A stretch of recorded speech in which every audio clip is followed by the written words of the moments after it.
hapin, ta shkatrojnë murin kinez që kanë ngritur, që ky mundsoj rotacionin e figurave politike që nesër perceptimin në shoqëri dhe kudo të ndryshoj, të vinë një formë tjetër, një frymë re, pa diskutim. Sepse në qoftë se ndërkombëtarët do ta fusin PD në bunker, pra në autizëm politik, se Berisha dhe kushdo me qenë, edhe unë po të jem nesër, nuk prodhoi rotacion figurave politike, sepse si mund të shkatroj vetveten.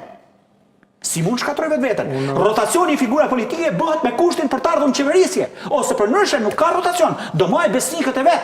Kjo do të jetë pakti që do bëjmë me besuarit e tij, me njerëzit që sakrifikuan në ditën më të vështirë. Pushteti, vetëm për pushtetin mund ndodhi kjo gjë. Dhe kushtet janë për të ardhur në pushtet, por po e mbajnë peng ndërkombëtarët. Dhe ndërkombëtarët po mbajnë këtë autokrat i cili po merr revansh dhe nuk ka drejtësi që e bllokon. Dhe kjo është e vërteta. Dhe ai vazhdon dhe bën kurban anëtarët e vet. Tani të jemi të sinqert, ambasadorët, domethënë që nuk kanë takuar zotin Berisha, nuk kanë takuar zotin Rama, kështu që kanë mbajtur shëndrime, nuk kanë mbajtur shëndrime. Zoti Rama po bën. Kanë takuar nga PD. Kanë takuar dhe nga PD dhe nga PS. Zoti Rama, Dëgjoj, bas pa ndryshojnë, pa nuk ka ky thelbi. Këto janë faktor i periferik. Këto janë faktor periferik. Sot Teget Berisha i thot ky nuk bën X këtu, nuk e pranoj X-in, këtu ata humbasin. Humbin, nuk ekzistojnë në politikë. Nuk ekzistojnë, sepse nuk kanë gravitet, nuk kanë ardhur nga vota dhe mekanizmi i votës. Nuk janë investuar tek koncepti i politikës apo tek simbioza që krijon një politikan. Nuk kanë peshë në shoqëri, nuk kanë peshë, gravitet zero. Të gjithë ata.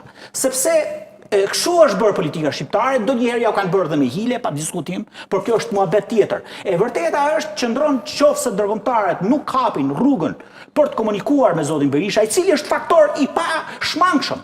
Dhe ndërkombëtarët nuk mund të bëjnë sikur nuk e shohin faktorin më të rëndësishëm që ka sot politik opozitarizmi në Shqipëri. Jo vetëm opozita, por e gjithë politika në Shqipëri. Se Edi Rama e ka pushtetin që është i fuqishëm, po Edi Rama pa pushtet është askush i sot Partinë Socialiste. Unë kam një qasje pak tjetër nga miku im Reldari. Unë mendoj që gjithë kjo qasje që bën zoti Berisha, nuk do të flas për ndërkombëtarët, se qartazi mungesa e një ambasadori amerikan ka krijuar një lloj bështllëku në hapësirën e ndërkombëtarëve në Shqipëri. Nuk i kemi imazh prezant sa kanë qenë më herët. Zonja Van Horn është shumë e kujdesshme, bën vetëm ato daljet e saj shumë të strukturuara, ndryshe nga kur kemi pasur ambasador. Më shumë me SPAK, për ndonjë trajnim që ishte parafisht për disa deputet. Gjëra shumë të kujdesshme. Pra, vakumi i mungesës të ambasadorit amerikan është e qartë pra si situata me ndërkombëtarët. Unë mendoj pak më ndryshe nga Reldari Edipse. Unë shikoj që zoti Berisha këtë tentativë të tij për protesta dhe për ta radikalizuar sado pak protestat, në thelb ai bën që të riciklojë të njëjtat figura. Pra që do thot të mos ketë rotacion brenda Partisë Demokratike. Unë do isha shumë i gëzuar, shumë i lumtur nëse do kishte rotacion të figurave në Partinë Demokratike. Por unë shikoj elementet që nuk do ndodhi kështu. Pse?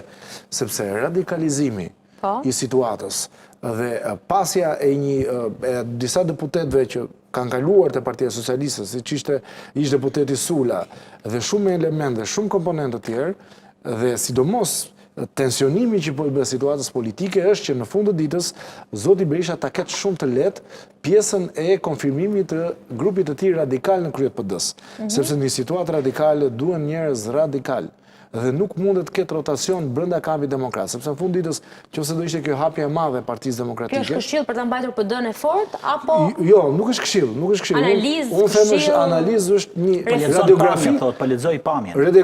Radiografi nga ana ime. Pra, nuk do që të ketë rotacion të paktën brenda qeverisjes së Partisë Demokratike. Nuk do apo nuk mundet? Nuk do, mendoj unë. Sepse nëse zoti Berisha në këtë moment do të bënte një rotacion të figurave të reja të Partisë Demokratike. Grupi Brengen që ka figura shumë pozitive, një pjesë e grupit parlamentar që janë pa mëkate nga e kaluara, në fund fare do duhet ikte edhe vetë. Sepse shumë e thjeshtë. Kjo është fabula, nuk e pranoj. Kjo është fabula që po ngrihet. Unë ke bas publik bas publik në prim, do ketë shumë figura të cilët janë aktualisht në kryesi, janë në Këshillin Kombëtar, do jenë prapë aty. Do ketë shumë pak qarkullim dhe shumë pak gjak të ri në PD. Kjo është ideja që mos kishte. Në qoftë se ndërkombëtar ta fashë nisë, një sekondë. Jo dakord, unë shikoj te zoti Saliani. Unë shikoj te zoti Ervin Saliani, pra Ervin Saliani sapo bëri lëvizjet e tij me demokrat, në takime ka pasur vetëm demokrat, më njëherë u anatemua si sepse është komentuar ndryshe, është lëvizje jashtë. Ju lutem. Apo brenda PD-s për të sjellë qasje tjetër, po nuk e them. Ka dhe një kur bëhet fjalë për leadershipin, Sali Berisha nuk është një lider laboratori. Duhet jemi të qartë në këtë gjë. Nuk është një lider që është prodhu në kurse laboratori. Është bio, është lider bio dhe liderët bio tranzicioni ka prodhu shumë të pakët. Po i futem çfarë do thotë lider bio apo jo? I ka prodhuar shumë të pakët. Pra, flas ka dalë vetë në kushte krejtësisht natyrale. Pak kemi patur shumë ndryshime të lidershipit politik që është vërteta përveç partive të reja. Ka dhënë 10 vjet sa dha me Lul Bashën dhe i dha gjithë partinë. Dhe vërteta ishte u kriju fabula që zoti Berisha e kontrollon Partinë Demokratike, por në fakt kur u përjashtu zoti Berisha nga Partia Demokratike përfundoi me 4 vjet. Sigur mos kishte qenë. Si ka mundësi ka të një ekip të zotit Basha? Vetëm talenti politik i tij, forca dhe karakteri, pa diskutim edhe niveli intelektual se ne shmangim këtë faktor. Zoti Berisha bën diferencën.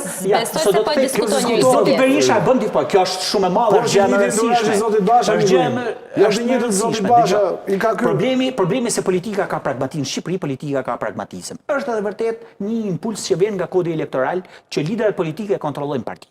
Pra në momentin që dikush futet lider politik e kontrollon se këto ja mundson kodi elektoral në Shqipëri, i cili është bërë bashkëpunim me 2 partitë e mëdha për të qenë këta pronarët e mëdhenj të Shqipërisë. Dhe po ta dini, pronarët më të mëdhenj të Shqipërisë janë 2 liderët e 2 partive më të mëdha politike. Dhe kjo është një vërtetë që ne s'e shmangim dot. Por ajo çfarë e përbën Sali Berishën e bën të veçantë, pikë pari nga niveli intelektual i erë ka nata me ditën me gjithë ta që i ka rreth rrotull. Nuk i afrohen se kjo është fatkeqësi shumë e madhe që ti drejtosh nesër